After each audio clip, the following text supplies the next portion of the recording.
Donc aujourd'hui on se retrouve place de Jourdes à Clermont-Ferrand, donc moi c'est Max. Maxime aussi. Donc on va faire un micro-trottoir donc pour un projet de français. Donc on va demander aux gens ce qu'ils pensent de cette caricature de Joel Pett publiée dans le Lexington Herald, donc suite aux attentats du 13 novembre. Allez c'est parti. Alors pouvez-vous nous dire ce que vous pensez, ce que vous voyez et enfin un petit résumé de cette caricature. On dirait qu'en fait ils traitent tout et n'importe quoi n'importe qui de terroriste, quoi. Ce serait une question d'amalgame du coup. Oui, là c'est une femme voilée, c'est sûrement des musulmans. Donc... Il y en avait qui avaient peur que les étrangers qui rentrent dans le pays soient des terroristes, quand il n'y a aucune raison pour qu'ils soient, ils veulent tout simplement fuir la guerre et la situation sociale de leur pays. Pauvres familles, ils sont des terroristes quand il n'y a absolument aucune raison qu'ils soient des terroristes, c'est juste une famille qui veut avoir un meilleur futur. Parce qu'après les attentats, il y a eu souvent beaucoup d'amalgames, on pense que les personnes qui fuient la Syrie peuvent être ceux qui provoquent des attentats, mais en fait c'est exactement le contraire, parce que les personnes qui fuient la Syrie fuient exactement les mêmes personnes qui nous font des attentats ici.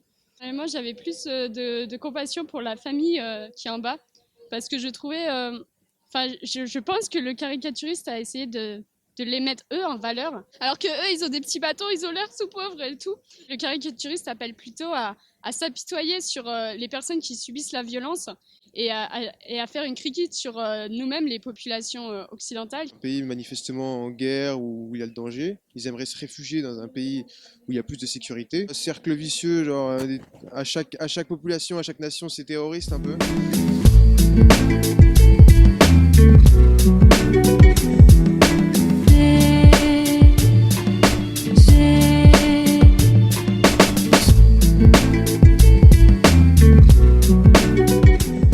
On va vous faire un petit résumé donc, de ce qui s'est passé cet après-midi, et puis après on vous expliquera comment lire une caricature.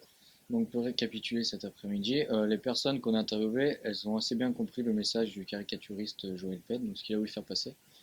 Donc ce que Joel Pett a voulu faire passer, c'est qu'il y a un amalgame entre les musulmans et les terroristes. Donc pour lire une caricature, il faut suivre certains points.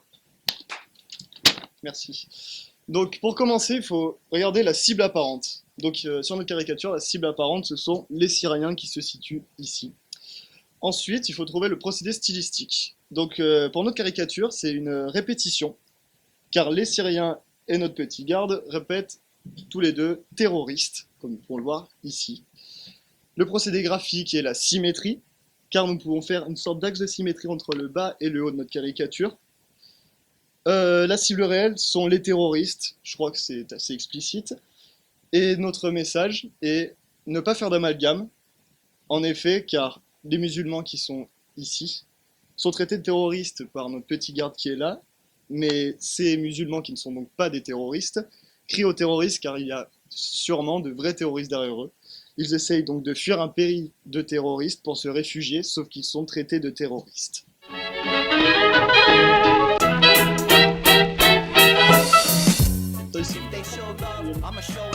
Action! Vas-y, allez. Alors, ça va? Pâté.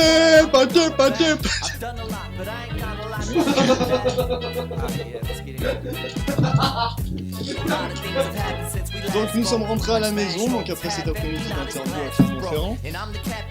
Donc... Qu'est-ce que t'as dit?